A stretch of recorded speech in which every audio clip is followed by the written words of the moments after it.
Hey, what's up guys? It's Luke, and you're watching Luke the Gathering. Thanks for being here. Thanks for watching the video. I really appreciate it.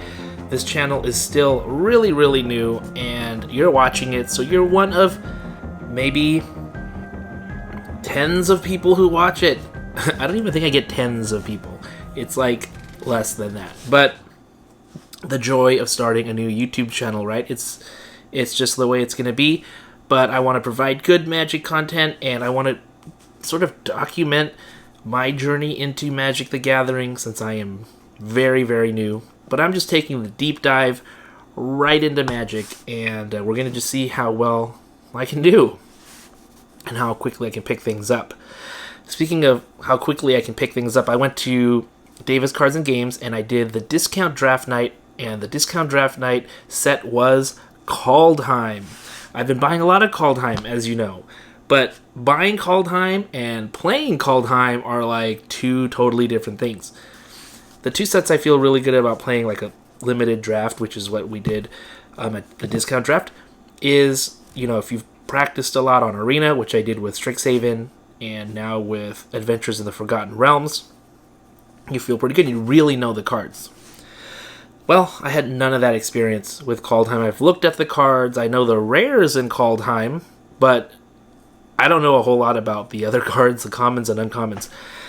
Whew, it was difficult, but I was able to figure out a little bit of archetypes within the set. I just kind of went with black-red this time because that's what I've been doing with Adventures in the Forgotten Realms, and obviously every set has different sort of archetypes that work better than others, but it's what I did, and I did pretty good. I went 2-1, and actually the game that I lost was the final round against the other top player, and it went down to the very final play, and that was it. It was either I was going to win or he was going to win, and we had taken so many turns and actually thought I had won, and he played a certain card, which I'll talk about during when I bring out the cards.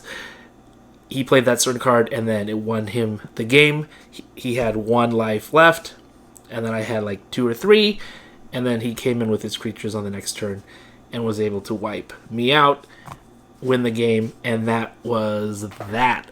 Really exciting. But you know what? I also won some nail biters in my second round against my second round opponent. Nothing was a given, nothing was free.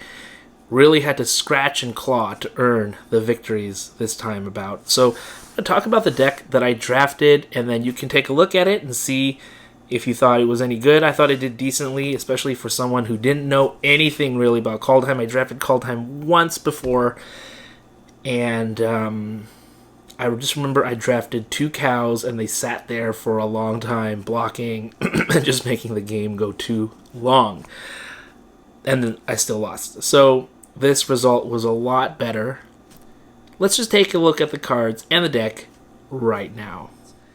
It's Kaldheim, right? So it's the snow set.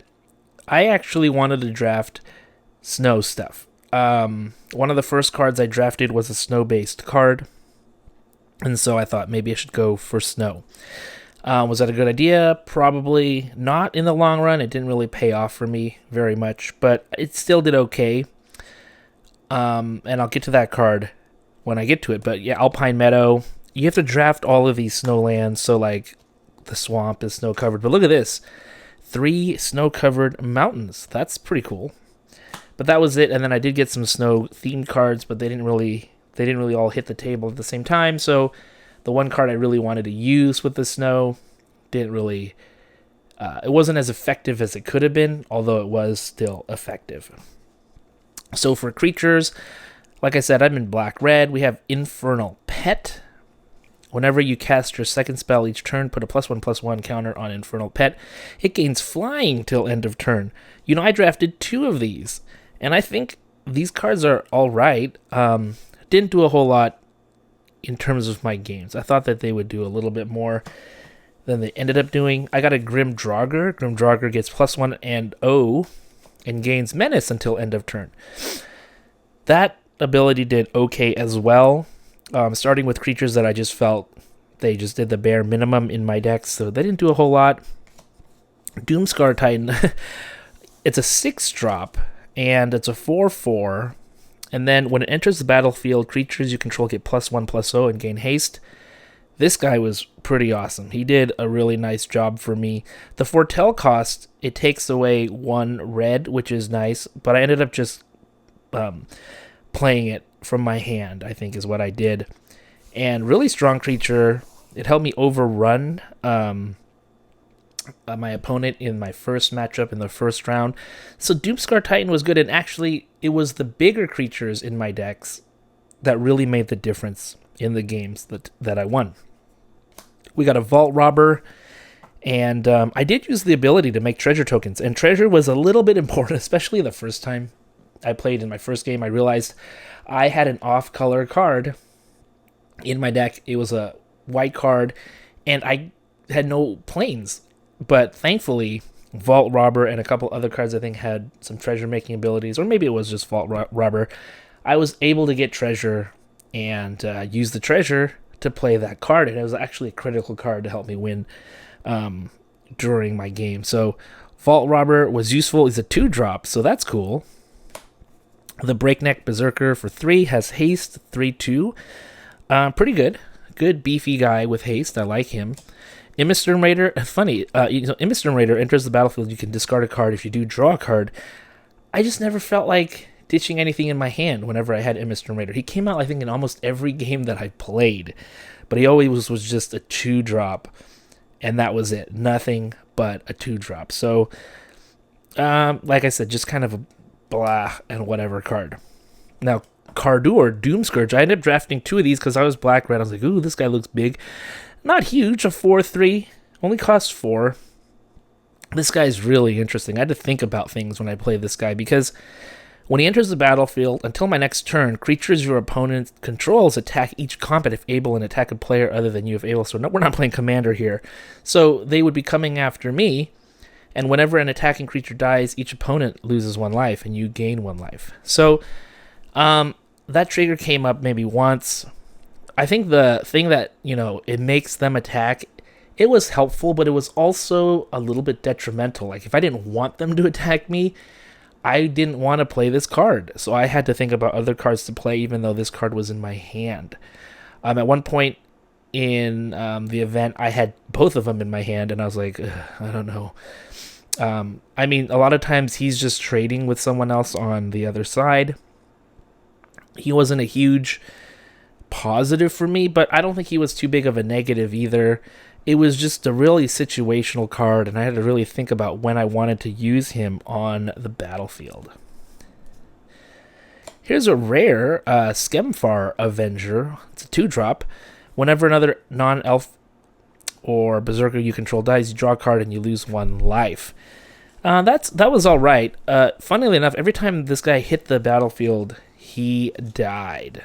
And it didn't draw me a card and lose me a life, because it says another non-elf token, non-token elf, another one, so not him. So he doesn't trigger the ability himself. So I don't know why I took him. He's not the best. I just thought, oh, it's rare, and it's a pretty cheap cost, but this guy didn't put in much work for me. Craven Hulk. Craven Hulk can't block alone. That actually came up quite often, where I was like, I want to block with Craven Hulk. It's a 4/4. That's pretty good on block.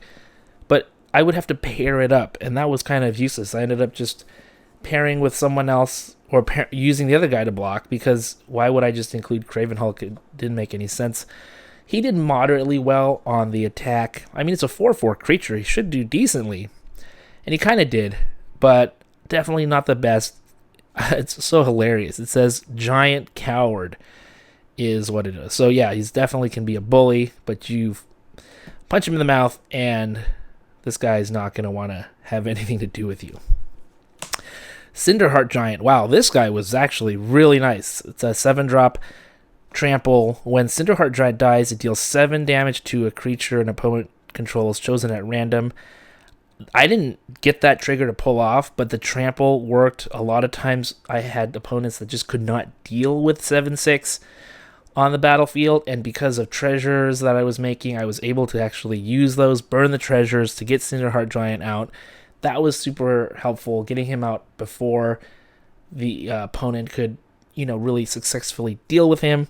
At one point, I had Cinderheart Giant flying in the air, and I picked up an equipment that helped me fly, which was game-breaking for me. Otherwise, I would have just gotten losses. I mean, the equipment really saved me this whole time. It was equipment. Wow, the equipment was huge for me.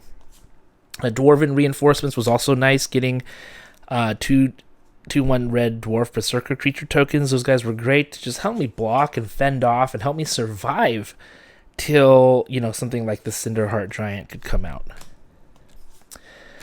Haggai Mob, this was great too. 5/4, pretty strong already, and it has Boast for 1 and a red. Haggai Mob deals 1 damage to any target. That is so sweet. I just thought this was really, really useful to me. Haggai Mob did a really nice job. Sometimes I could just eliminate somebody with 1 toughness, and then this guy would come in for 5/4. Really, really good card. Definitely helpful in making me win. And again, like I said, it was these bigger cards like this one and the Cinderheart Giant that really made the day for me. Look at this. I drafted 3 Runamucks. Target attacking creature gets +3/+3 and gains trampled until end of turn. That was nuts. I use this card quite often on offense. You have to use it on offense, obviously. But it was great. They would think that they were safe, and then I would play this card and kill their creature. They thought we were going to trade, but instead I run them over, give them a little damage, and get to keep my guy. That was sweet. And I thought Runamuck, I think people don't expect you to have that many Runamucks in your deck, I suppose. Once you play 1 or 2, they're not going to expect a third. This was really good for me. I love cards like Shackles of Treachery. This is like Mascot Interception from Strixhaven, or Price of Loyalty from AFR.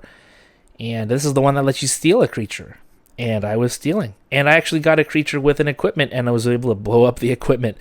Cool stuff with that. So always try to pull one of these into my deck if I can, especially if I'm playing red. They always seem to have one of these. Now, Frostbite is the card I was talking about. This is like, ooh, Frostbite is so cool. It only costs 1. It's like a shock. Does 2 damage to target creature or planeswalker. And so, but it does 3 if you control 3 or more snow permanents. That never happened, so I was only dealing 2 every time. Worked out okay, but man, the 3 I think would have made a bigger difference in at least a couple of the games that I played. And when you play one of these tournaments, you're playing 6, or it could be up to, let's see, you could be like up to 9 games, because you play 3 rounds, and then it's a best of 3. So you could be playing 3, 3, and 3. That doesn't happen all the time, but actually in all my rounds, we went up to the 3rd game. So actually I did play 9 total games at this tournament. Now, these were the all-stars of the game. The Gold Vein Pick only costs 2 to come out, only costs 1 to equip. That's great. Gets +1/+1, and when the equipped creature deals combat damage, create treasure. This was a major treasure creating machine for me. And guess what? I think I had 2 of them. And so this was really cool. The equipment in this set was great. I think Gold Vein Pick was super helpful, and it's only at common. Helped me get treasures, which helped me get my bigger creatures out. That was so key. Gold Vein Pick, super good. And then this card was single-handedly won the game with the Cinderheart Giant. I put this onto the Cinderheart Giant. It got a +1/+0 with flying. So I had the Cinderheart Giant flying around in the air, and the guy literally had over 30 life. He had a life gain deck, and I was down to like 8 or 7. But this card, along with Cinderheart Giant, just made quick work of him. Even at that huge life total, he couldn't sort of stand up to a Cinderheart Giant on Raven Wings and didn't have anything to stop it. So, wow. This was just a really good combo and a good time for me, obviously, with this in the deck. Okay, let's take a look at some of the other cards I drafted. This is Iron Verdict. This is a great little removal spell. However, like I said, I didn't play any planes. This is the card I said I put in on accident. But it was nice because I paid 2 to foretell. And then all I did was when the guy tapped to attack, I burned a treasure to bring this out and deal 5 damage, and basically removed a creature. That was great. Way down is great. 1 to give a target creature -3. However, you have to have a creature in your graveyard to exile. I think I always had creatures in the graveyard to exile. I ended up not using this because I was a little bit afraid. What if I don't? Then this becomes kind of a useless card. And it's sorcery speed. Dogged Pursuit is something I should have put in the deck since I'm trying to be a little bit more aggressive. I think this would be great. Gives you a little bit of life gain and life loss. I ended up not putting it in the deck. Oh man, if this was in my final game, I think I probably could have won if I had drawn it. But, wow. Seize the Spoils. Oh, I did want to tell you, the game, that final game that came down to it, it actually had to do with Run Amok. So I had it down so like I would win by like 2. Like my final attack would go down, make him go to like -2 because he was like at 1 at that point, and this would have been 3 more damage. Anyways, they had a counter spell. They had the mana to play it, so he must have been expecting, the only way I could possibly win is if I have something like Run Amok, and I did, and he had the counter spell. It stopped the damage. He ended up being like at 1 life, and then he was able, and I had to basically, that was my end game. I had to like attack with all my creatures that turn, otherwise I was dead by the next turn. He had a counter spell, and that's what won the tournament. And so congrats to him. That was really good play. Really, really good play. Anyways, I had a couple Seize the Spoils. Another rare here, Showdown of the Scalds, I didn't use. Cardor's Vicious Return. Nope. The Plow. Didn't use that at all. Here's another Shackles of Treachery. I drafted 2 of them. Crippling Fear is another one. I guess I could have put in. Choose a creature type. Creatures that aren't of the chosen type get -3, -3. That might have been really good. I should have probably put that in because I did face someone with like an Elves themed deck that they were trying to do. Would have just wiped the board off with that. Look, 3 Frostbites in total. I ended up using 2. Kaya's Onslaught, Invoke the Divine, Warhorn Blast. These are some of the other cards. The white cards, obviously, I didn't use because I was thinking of being in maybe white-red. I ended up being in black-red. So that was it. Oh, and the store was nice enough to throw in a promo. We got Dig Through Time just for coming to do the draft and hang out, play some Magic, support the store. I thought that was really nice of them to do that. So kudos to Davis Cards and Games for the promo card giveaway. Always nice to get some promo cards. I think we got one last time too, which was great. Love it. Thanks for watching this. Let me know what you thought of the deck. If you saw anything I could have improved, or maybe I should have put in from the sideboard that I drafted, let me know. I'm always looking to improve. Your input is gold to me. It's treasure. It's going to make me better and make me a better player faster. So thanks for watching.